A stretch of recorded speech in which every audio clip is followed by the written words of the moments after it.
ko justifier pour que ñu accélérer ko. mais amul lenn lu nga xamante ne également moom mooy empêcher li nga xamante ne que ñoom ñu installé dans la procédure.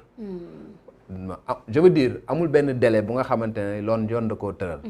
xam nga bu fekkoon yoon daf ne bu ñu lever immunité parlementaire d'un député. 8 jours la justice am pour inculper ko wala 10 jours wala 1 mois et consort amul ci texte yi. mais amul lenn lu nga xam moo mën justifier également que ni bañ leen lever seen immunité parlementaire ba léegi ça fait plus d'1 mois. ba tey ji amul benn acte de procédure bu ñu teg en ce qui les concerne. tey ji yaa ngi dégg tey yeneen dossier affaire passeport diplomatique mi ngi commencé waat. di génn waat. tey ji yaa ngi dégg ñu ni jàpp nañ ñaari gendarme ak ñaari nalaake wax sax. benn gendarme ak ñaari ñuy liggéey ministère des affaires étrangères. voilà ñoo xamante ne ay diplomates lañ donc juste pour te dire que. mu mel ni comme l'affaire dafa laal ay grosses pointures. dafa laal ay grosses pointures mais dama ne fi may waxee par exemple y a du 2 poids 2 mesures. dañuy dawal sunu bët tuuti rek. y a eu l'affaire Ousmane Sonko. bu nga xamante ne ay nit ñoo ko ak. c'était une affaire privée. bu nga xamante ne. bon quand je dis une affaire privée c'est une affaire qui concerne une autre personne bu nga xamante ne moom si boppam moom moo porté estimé que ni dañ ko violé woon. le procureur avait demandé la levée de l'immunité parlementaire d'Ousmane Sonko. levé nañu immunité parlementaire bañ ko levé. teguñu ci une semaine. dañ ko inculpé placé ko sous contrôle judiciaire. tey jii affaire bi nga xamante ne mooy affaire passeport diplomatique moo gën a graaw fuuf la nga xamante ne moom mooy affaire de viol ba. lu tax ma koy wax parce que bu fekkee ni fële nañ ma baal ci li may wax su fekkee ni par exemple fële dañu violer benn nit si viol il y a fii dañu violer l'intégrité xam nga territoriale du Sénégal dañu violer la souveraineté du Sénégal parce que le passeport diplomatique quand même c'est un document bu nga xamante ne un document qui participe à la souveraineté de notre pays. mais daaw na nag viol nag aussi. c'est non minimiser wu ma ko en fait non xam nga wax moo jafe rek. mais minimiser wu ma ko. minimiser wu ma viol ba nga xamante ne moom la kële suy mais je fais juste du parallélisme. tout à fait pour wax ne kële par exemple benn nit la ñu tooñ. yaa ngi dégg benn nit la ñu tooñ. mu dem porter ji plainte ñu demander la levée de l'immunité parlementaire. xam nga. d'un député ñu lever ko après ñu inculper ko place sous contrôle judiciaire. affaire passeport diplomatique tooñu ñu benn nit kese. Sénégalais yëpp lañ tooñ. foofu la c'est un crime économique. waaw tooñu ñu Sénégal tooñu ñu benn nit. Sénégalais yëpp lañ tooñ. parce que tey jii sunu tur sunu bopp gàkk. loolu moo tax ma bëgg nga leeral xam nga féministes yi. waaw dëgg la maa ngi jéego c'est-à-dire que tey jii. mais dañoo gaaw ci apologie. non damaa juum wax dafa métti. donc juste pour dire fii benn nit lañ tooñ muy Adji Sarr. ñu accélérer procédure bi ñu lever immunité parlementaire d'un député. inculper ko placer ko sous contrôle judiciaire. fii député yi lañ leen di jiiñ su fekkee ni dëgg la tooñu ñu benn nit. askan bi yëpp lañ tooñ. parce que dañoo jël li ñuy woowee passeport diplomatique bu nga xamante ne état du Sénégal moom moo koy jox ñu nga xamante ne ay kilifa lañ. parce que passeport diplomatique li tax ñu koy jox mooy ñu nga xamante ne dañuy def ay mission au nom du peuple sénégalais. seen mobilité et que ñu war leen mun faciliter seen mobilité ba nga xamante ne duñu soxla ñuy dem di uti visa à gauche à droite. dañoo passeport diplomatique bu nga xamante ne bu ñu jógee pour dem lijjantil dara sénégalais yi ñu mën a jóg def ko convenablement loolu moo indi passeport diplomatique bu ñu demee nag ba koy trafiquer di ko jox ñeneen ñu nga xamante ne yelloowuñu ak ñoom. dem ba nga xamante ne ña ko yellaloon am ko ba pare léegi ni dañuy commencer am tolof dans le cadre de leur mission.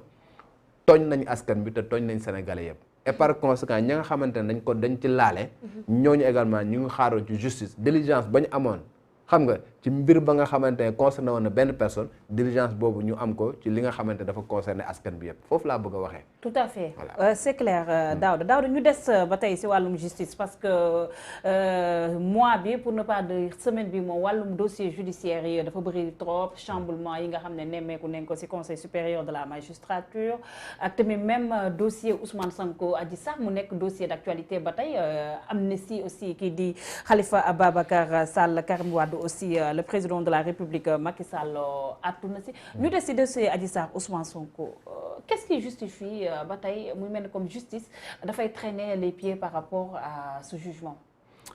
bon pour moi xam nga dossier bi dafa nekk instruction. donc benn li ñu doon wax ne moom moo ko traîné woon parce que bu ñu fàttalikoo dossier ba 8e cabinet moom moo ko yoroon. Le juge d'instruction Mamadou Seck. Mamadou Seck en un moment donné moom dafa désisté woon. daal dina moom dossier bi mënutu ko gérer. patate chaude la woon. waaw wax dëgg yàlla argument yam joxe woon sax. loolu waaw ça tient pas et puis kenn waru ko woon bàyyi mu jàll. quand même parce que boo demee ba ne bon man mënutuma ko gérer parce que sama jabar joolaa la. voilà bon ça pose un problème. voilà pour man c'est une erreur. on est dans une république. non on est dans une république les gens ne devaient pas laisser passer. parce que li ñuy woowee récusation. li tax nit ko war a bàyyi dossier. dafay fekk mu nekk lu nga xamante ne yow sa bopp tu es impliqué. wala mu nekk kenn ko xamante ne sa famille dafa impliqué directement. tout à fait waaw parce que tey jii boo jëlee code de procédure pénale dañ lay wax carrément pour récusation nan la ko nit mën defee. mais bon. loolu parenthèse la. léegi moom bi nga xamante ne moom dafa désisté woon. ñu jël ko jox ko doyen des juges. muy Samba Sall.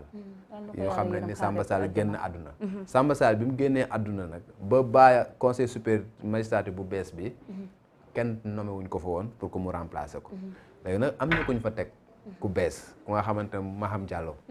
léegi kooku nag li ñuy xaar ci moom mooy mu continuer liggéey bi nga xamante ne moom moo am. foofu c'est fondamental li tax ma wax ko.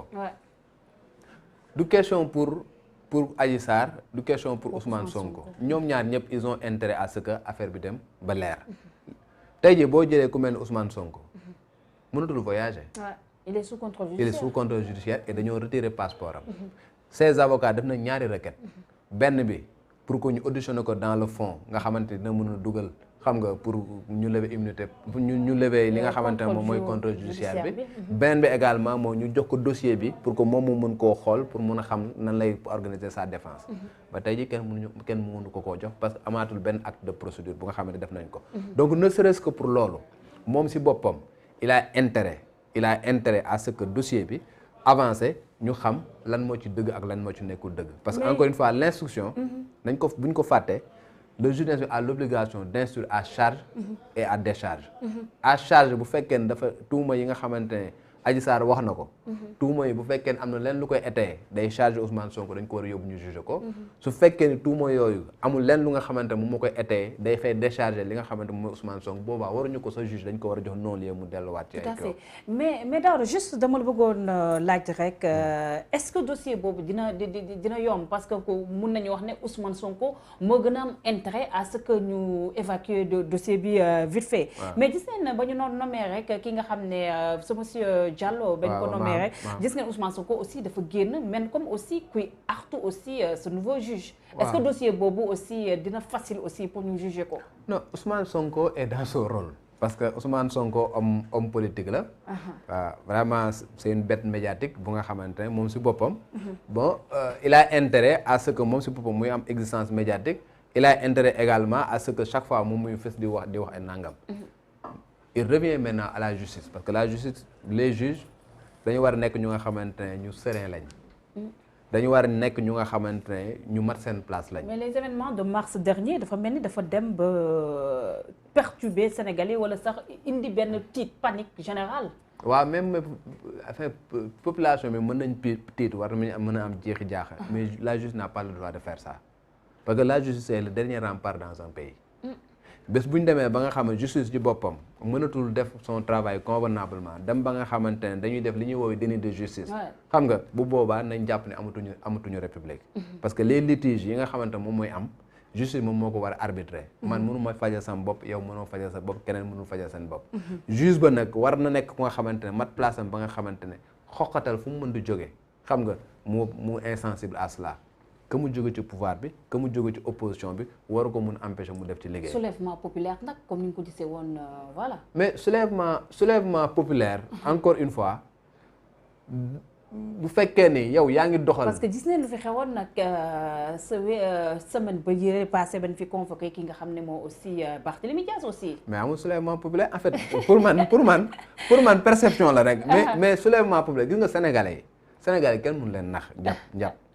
gi nga Sénégal il faut tout simplement faire l'effort de leur expliquer que ñu xam les tenants et les aboutissants. C'est vrai. bu ñu xamee les tenants et les aboutissants am na yu bëri yu nga xamante ne duñu ko. mais il y a beaucoup de manipulation sur dossier judiciaire. voilà maintenant te ñun journalistes yi am nañ ci part de responsabilité. am nañ ci part de responsabilité dama ne.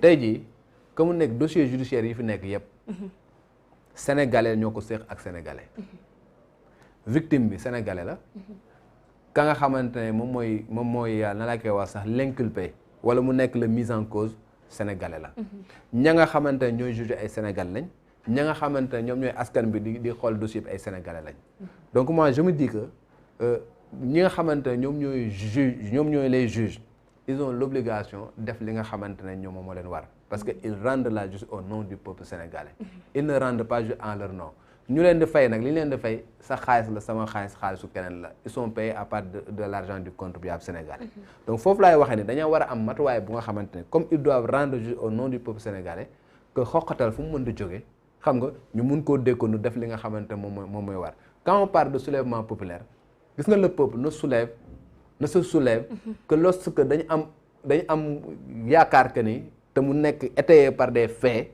que ni la nga xamante ne noonu la war a doxewul tey jii ba ñuy soulever au 23 juin xam nga kenn woowu leen kenn def leen dara ñoom ñoo jóg ñoo ne lii kat xam nga ñun ñoo ko war a lijjanti suñu bopp dañoo génn ñu dem lijjanti ko delluwaat seen kër gisoo benn population sénégalaise bu nga xamante ne dafay jóg xam nga chaque fois fu ñu convoqué Massamba mu génn fu ñu convoqué Mademba mu génn déedéet dafay am yenn yu nga xamante ne am na benn perception yu nga xamante ne dañ ko ci am na peut-être yenn communication yu nga xamante nit ñu ngi koy communiquer peut-être nana koy sax indi jeexi jaax un tout petit peu ci xel yi il suffit tout simplement que ñu expliquer leen ñu xam exactement ce qui se passe pour que ñu mën a xam les tenants et les aboutissants et ku ci nekk mën ci xam il y a des dossiers plus compliqués fii Sénégal yu nga xam am na fi yu nga xamante ne les gens ont fait l'effort de communiquer sénégalais yi xam nga te coow jigu ci tey jii yàlla na ko yàlla yërëm Cheikh Béthio Thioune amoon na doole trop ay jamono c'est vrai ba mu fi amee dossier judiciaire les gens ont fait l'effort xam nga procureur bi génn def conférence de presse wax ni lii la fi nii la fi xam nga jëloon nañ ko yóbbu woon ko justice def yoonam et peut-être soulèvement boobu ñu amu fi woon y a eu d'autres dossiers yu nga xamante ne am na fi donc tey jii boo amee yeneen dossier également yu nga xamante ne am na fi suba dina am yeneen dossier ginnaaw suba dina amaat yeneen dossier donc su fekkee ni nag en fonction de la pression bu nga xamante mooy am ci dossier reculade dafay am bu boobaa nañ mën a wax ni Sénégal amuñu justice parce que justice bu nga xamante ne au gré des na laa koy wax sax du vent dafay reculer wala dafay aller